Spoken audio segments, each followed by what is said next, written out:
TDP నుండి TRS లో కేసీఆర్ సమక్షంలో చేరిన ఎమ్మెల్యేలు మాట్లాడుతున్నారు మీడియాతో. లైవ్ లో చూద్దాం. ఏకైక ఉద్దేశంతో ముందుకు పోతాం.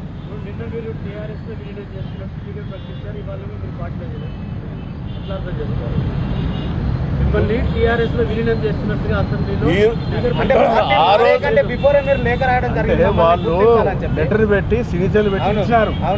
స్పీకర్ కు గాంధీ గారు అందరు పెట్టించారు కాబట్టి దాని మీద వాళ్ళు నిర్ణయం తీసుకున్నారు. స్పీకర్ గారు లెటర్ ఇచ్చినాక అదేమున్నది.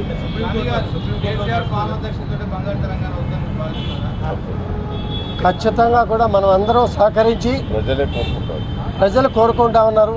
బంగారు తెలంగాణకి మనమంతా కూడా మద్దతు ఇచ్చి తెలంగాణ సాధించే విధంగా మద్దతు ఇవ్వాల్సిన బాధ్యత మనందరి మీద ఉంది. వస్తుందని ఆశిస్తాం.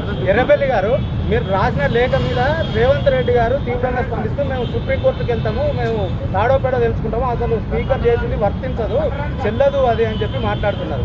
ఎర్రబెల్లి గారు మీరు రాశారు లేఖ, ఎల్పీ నేతగా మీరు రాశారు మీరు చేసిన లేఖకు అంటే ఇప్పుడు అక్కడ ఆంధ్ర రాష్ట్రంలోనేమో జగన్ ఎమ్మెల్యేలను తీసుకుంటే ఒక న్యాయం ఉన్నది, ఇక్కడ టీడీపీ వాళ్ళు టీఆర్ఎస్ చేస్తే ఒక న్యాయం ఉందా? మరి అక్కడ కూడా ఉంది కదా. ఇదే పద్ధతి రేవంత్ రెడ్డికి తెలియదా? రేవంత్ రెడ్డికి ఈ విషయం తెలియదా? జగన్ ఎమ్మెల్యేలు అందరూ కూడా అక్కడ జన అవుతున్నారు కదా టీడీపీలో. ఈ విషయం రేవంత్ రెడ్డికి తెలియదా? అక్కడ ఒకటి ఆ రాష్ట్రంలో ఒకటి రూల్, ఈ రాష్ట్రంలో అదంతా కాదు. అది ఎన్టీ రామారావు దించినప్పుడు ఎట్లుంది? ఎన్టీ రామారావు కూడా మరి మేమంతా కూడా ఎమ్మెల్యేలు 94 మరి అదే రూల్ ప్రకారంగా చంద్రబాబు నాయుడు గారు దింపేసినారు. మేము కూడా వెతికాని పరిస్థితుల్లో మరి చంద్రబాబు నాయుడు వెంబడి పోవాల్సి వచ్చింది, పోయినాం. మంత్రి గారు ఆ విషయాన్ని మీరు తప్పడితే మీరు చేస్తున్న తప్పైంది కదా.